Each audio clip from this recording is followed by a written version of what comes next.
தமிழகத்தை ஆண்ட கட்சிகள் எங்கள் சமூகத்திற்கு எந்த ஒரு வேட்பாளரும் இதுவரை, அதாவது இந்த கடந்த 25 வருடங்கள் கொடுக்கவில்லை என்பதையும் நாங்கள் இந்த பத்திரிகை சந்திப்பின் வாயிலாக பதிவு செய்து கொள்கிறோம்.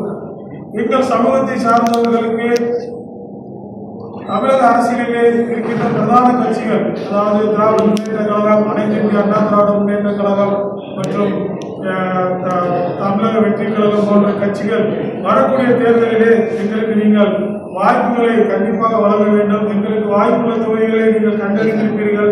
அந்த வாய்ப்புள்ள தொகுதிகளிலே எங்களுக்கு நீங்கள் இந்த முறை வாய்ப்பு கொடுத்தால் நலமாக இருக்கும். நாங்களும் எங்களுடைய வாக்குகளை பெருவாரியாக எந்த கட்சி எங்களுக்கு கொடுக்கின்றதோ அந்த கட்சிக்கு நாங்கள் செலுத்தி அவருடைய வெற்றிக்கு எங்களுடைய வாக்குகள் உறுதுணையாக இருக்கும் என்பதை இந்த பத்திரிகை சந்திப்பின் வாயிலாக நாங்கள் தெரிவித்துக் கொள்ள ஆசைப்படுகின்றோம். இது எங்களுடைய பிரதான ஒரு கோரிக்கையாக இன்றைய தினம் இந்த பத்திரிகை நண்பர்களை சந்தித்து எங்களுடைய கோரிக்கையை தெரிவிக்கின்றோம். சமூக நீதி, உரிய அரசியல் பிரதித்துவம் மற்றும் கடலோர மக்களின் முன்னேற்றம் ஆகியவை எங்கள் கோரிக்கையின் அடிப்படை நோக்கமாகும்.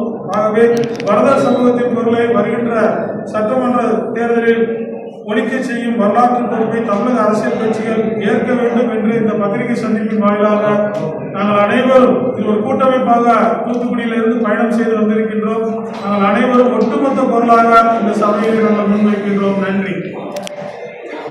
இந்த வரதகுல கூட்டமைப்பினுடைய தலைவராக இருக்கின்றேன். என்னோடு ஒருங்கிணைப்பாளர் திரு ஹெர்மன் அவர்கள் வந்திருக்கிறார். மற்றும் மற்ற உறுப்பினர்கள் என்னோடு பயணம் செய்து வந்திருக்கிறார்கள்.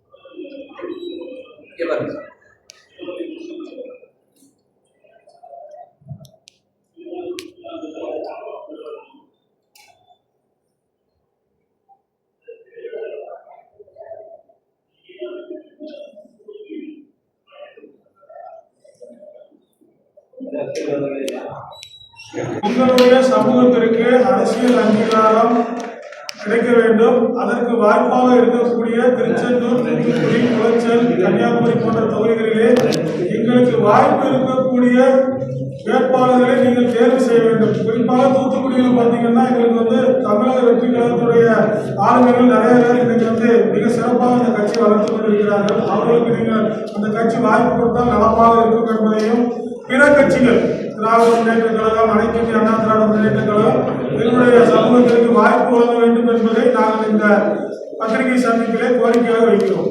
96 கலைஞர் அவர்கள் 1996 ஆண்டு முத்தமிழறிஞர் டாக்டர் கலைஞர் அவர்கள் திருச்செந்தூர் தொகுதியிலே ஜெனிபர் சந்திரன் அவர்களுக்கும், குளச்சல் தொகுதியிலே அண்ணன் பெர்னாட் அவர்களுக்கும் சட்டமன்ற உறுப்பினராக வாய்ப்பை கொடுத்து 2 சட்டமன்ற உறுப்பினர்களை தேர்ந்தெடுத்தார்கள். அதில் அக்கா ஜெனிபர் சந்திரன் அவர்களை மீனவத்துறை அமைச்சராகி அழகு பார்த்தார்கள். இதன் மூலமாக சட்டமன்றத்திலே மீனவர்களுடைய குரல் பிடித்தது. ஆனால் தற்போது சட்டமன்றத்திலேயே மீனவர்களுடைய பிரதிநிதித்துவம் குறைவாக இருப்பதால் மீனவர்களுடைய குறைகளை சொல்வதற்கும் மீனவர் குரல் சட்டமன்றத்திலே ஒழிப்பதற்கும் வாய்ப்பில்லாமல் இருக்கிறது. ஆகவே திருச்செந்தூர், தூத்துக்குடி, ராதாபுரம், கன்னியாகுமரி, குளச்சல், ஸ்ரீவைகுண்டம் போன்ற மீனவர்கள் பெரும்பான்மையான தொகுதிகளில் எங்களுக்கு சட்டமன்ற உறுப்பினரான வாய்ப்பு திராவிட முன்னேற்ற கழகம் தந்தாலும் ஏற்றுக்கொள்வோம். அண்ணா திராவிட முன்னேற்ற கழகம் இருந்தாலும் சரி, பிரதான கட்சிகளாக இருக்க தாவேகா இருந்தாலும் சரி, எங்களுக்கு சட்டமன்ற உறுப்பினர் வாய்ப்பை மீனவர்களுக்கு தந்தால் நாங்கள் ஏற்றுக்கொண்டு எந்த கட்சி எங்களுக்கு மீனவர்களுக்கு சட்டமன்ற உறுப்பினர் வாய்ப்பு தருகிறதோ அந்த கட்சிக்கே நாங்கள் மீனவர்கள் அனைவரும் பெரும்பான்மையான வாக்குகளை செலுத்த தயாராக உள்ளோம்.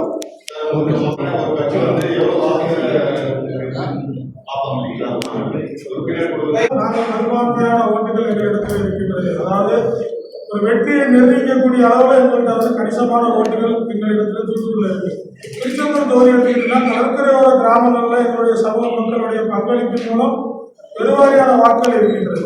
அதே மாதிரி ராதாபுரத்தில் பார்த்தீங்கன்னா கடற்கரையோர ஊர்கள், அதாவது கூத்தங்குடி, பெருமணல் போன்ற ஊர்களில் நிறைய ஓட்டுகள் இருக்கிறதுனால அந்த ராதாபுரம் தொகுதியை எங்களுடைய சமூகத்தை சார்ந்தவர்கள் நிறைய நிர்ணயிக்கக்கூடிய அளவில் இருந்து கொண்டிருக்கின்றார்கள். அதே மாதிரி கன்னியாகுமரியிலையும் பார்த்தீங்கன்னா என்னுடைய சமூகத்தினுடைய வாக்குகள் கடலோரத்தில் நிறைய பேர், கேசவன், பெருந்துறை, அதை சுற்றியுள்ள பகுதிகளெல்லாம் நிறைய பேர் இருக்காங்க. 48 கிராமங்கள் இருந்து கொண்டிருக்கின்றன. ஆமாம். ஆகவே ஒரு கணிசமான வாக்குகள் எங்களிடத்தில் இருக்கும் பொழுது எங்களுக்கு ஒரு வாய்ப்பு தாங்கன்னு. குறிப்பாக இப்போ தூத்துக்குடியில் எங்களுக்கு ஒரு நல்ல ஒரு பெண் ஆளுநராக இப்போதைக்கு தாவேக்களை உருவாக்கி இருக்காங்க.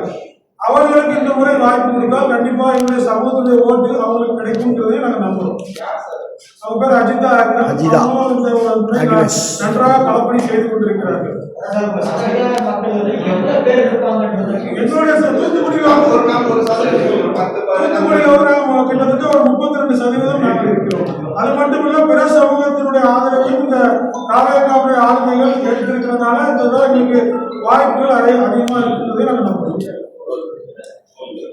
அனைத்து பரதவள ஊர்களையும் கூட்டி ஒரு மிகப்பெரிய மாநாடு தூத்துக்குடியில் நடத்த நாங்கள் திட்டமிட்டுள்ளோம். அது சட்டமன்ற தேர்தலுக்கு முன்பாகவே நடத்தி எங்களுடைய பலத்தை நாங்கள் காட்ட தீர்மானித்தோம். எங்க போட போறீங்க? எந்த இடத்துல போடுவீங்க? அங்க தூத்துக்குடி ரோஜ் கார்னரில் மாதாவில் முன்பு.